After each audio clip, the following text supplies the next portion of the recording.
परखड विचारवंत, गोरगरिबांचे आश्रयदाते, व्रतस्थ शिक्षण महर्षी म्हणजे पद्मभूषण डॉक्टर कर्मवीर भाऊराव पाटील।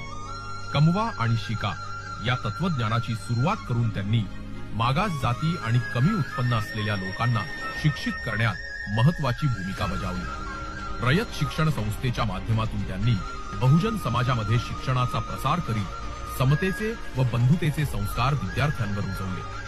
आज या शिक्षण संस्थेच्या 700हून अधिक शाखा असून लाखो विद्यार्थी येथे घडतायत आणि कर्मवीरांचे नाव उज्ज्वल करतायत। भाऊराव पाटील यांना सकल जनतेने कर्मवीर ही उपाधी दिली, तर सरकारने देखील 1959 मध्ये पद्मभूषण पुरस्कार तर 1988 मध्ये त्यांच्या सन्मानार्थ टपाल तिकीट प्रकाशित करून त्यांचा यथोचित सन्मान केला।